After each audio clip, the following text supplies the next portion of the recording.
In 2014, Formula One changed forever.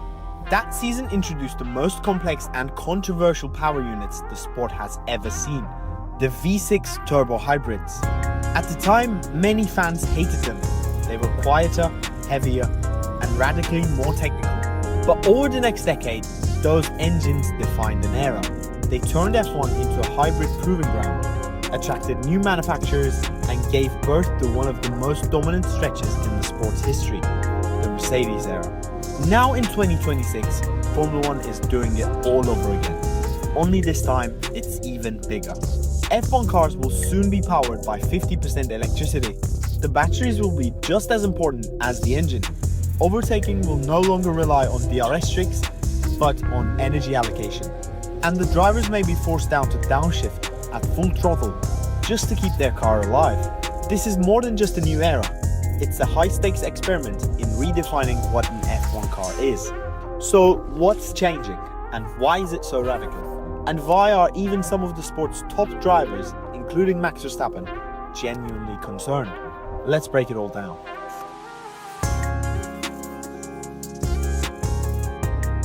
Since 2014, F1 cars had been powered by hybrid units, a combination of internal combustion engine with the two electric motor generators, the MGU-K and MGU-H. But here's the thing, electricity has always played a second fiddle. Right now, just 18% of total power comes from the hybrid system. The rest, a massive 82%, still comes from burning fuel. That's about 120 kilowatts of electrical power versus 550 kilowatts from the engine.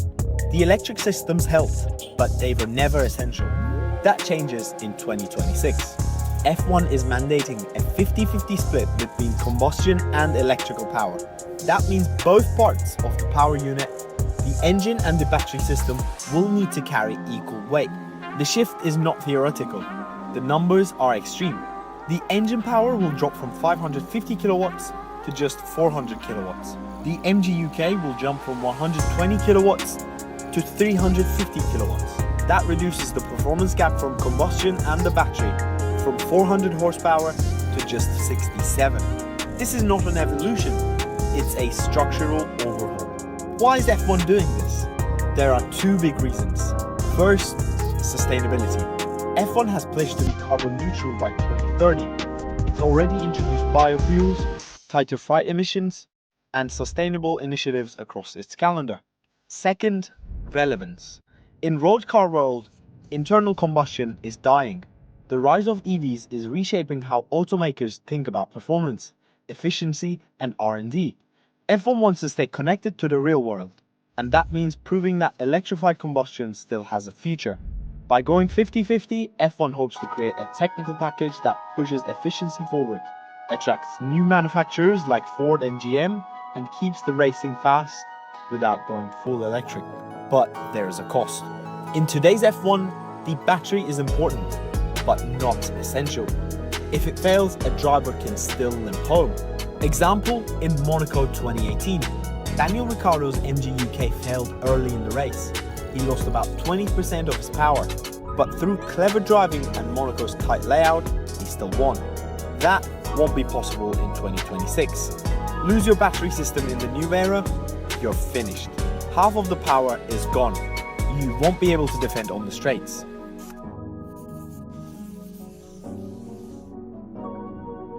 It's not about speed, it's about survival, and that's the fundamental shift in the DNA of F1. To make all this work, F1 is introducing huge changes to how energy is harvested, stored, and developed during the race.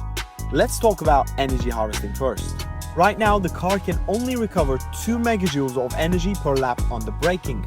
That's being boosted to 8.5 megajoules. To put that into perspective, imagine trying to power a race car using only the energy you gain from slowing down. You'd need to brake hard, often, and strategically, not just to make the corner, but to recharge your battery.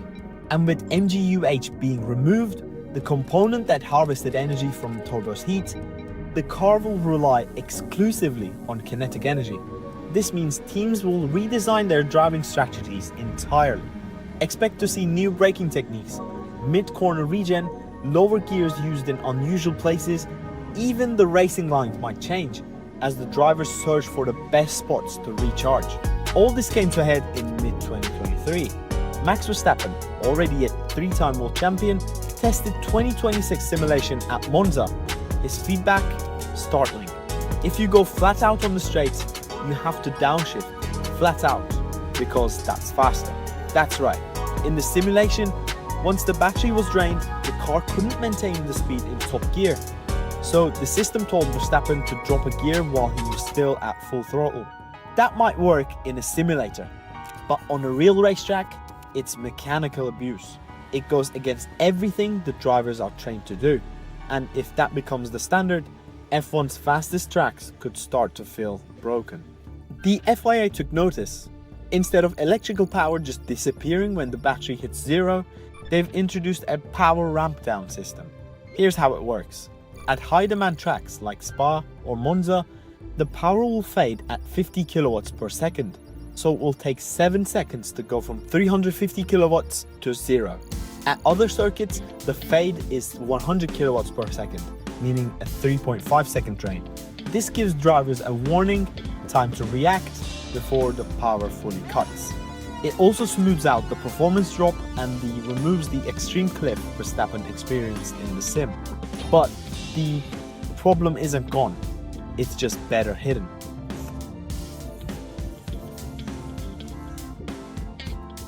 Let's shift gears and talk about overtaking. Since 2011, F1 has used DRS, the drag reduction system. You push a button, flap opens, top speed increases. It's simple and sometimes too effective. In 2026, the DRS is being scrapped. Replacing it is something brand new, the manual override. Here's how it works. If you're within a set distance of the car ahead at the end of the lap, you get an extra battery deployment for the next lap.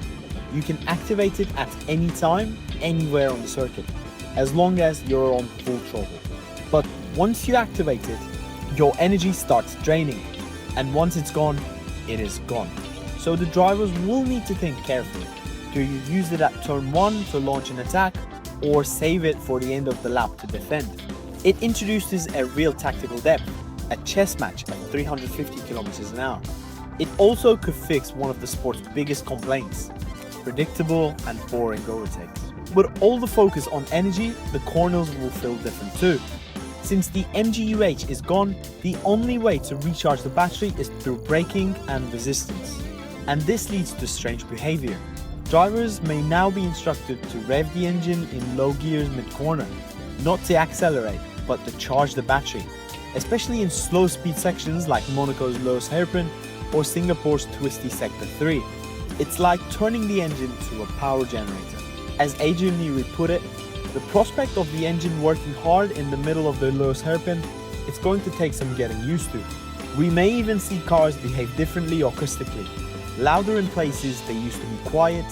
The whole driving rhythm could change.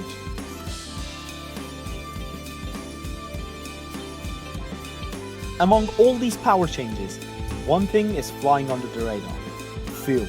In 2026, F1 will switch to 100% sustainable fuel. This fuel will be synthetic, made from non-fossil sources like bio-waste or carbon capture. It's designed to be drop-in, usable in normal combustion engines. Now, why does this matter? Because there are over 1 billion combustion cars on the road globally, and EVs can't replace them overnight. If F1 can help create a clean, scalable alternative, it could change more than just racing, it could change the world. Let's be real, new engine rules always come with pain. In 2013, the last season of V8s, there was only 27 mechanical retirements. In 2014, the first hybrid year, 54. That's double. And many of them came from the same issue. Teams simply hadn't figured the systems out yet. Expect the same in 2026. Battery cooling, brake-by-wire, regeneration maps, integration failures, these are all waiting to strike. The FIA has scheduled a private Barcelona testing in January, followed by official sessions in Bahrain and Spain. But don't be surprised if Melbourne is a war of attrition. At launch, the 2026 grid will feature 4 confirmed power unit suppliers: Mercedes, Ferrari, Honda, and Red Bull Ford. Cadillac under GM will join in 2029. However, figures came out the perfect balance between combustion, electricity, aero, weight, and cooling will dominate. We saw it in 2014. Mercedes nailed the hybrid formula and crushed the field for years. It took teams like Ferrari and Red Bull a half a decade to catch up. Expect the same learning curve here. And the teams that get it wrong, they may fall into midfield abyss for years. This is not just a power unit update, it's a redefinition of how Formula One works. Electricity will be as important as combustion. Drivers will race with their feet and their fingers, adjusting regen, overrides, harvesting, and deployment in real time. Races will be tactical, energy-based, strategically chaotic. Some fans will hate it, some fans will love it. But one thing is clear, the future of Formula One will be won and lost by watts, not just horsepower. And in 2026, the battle begins.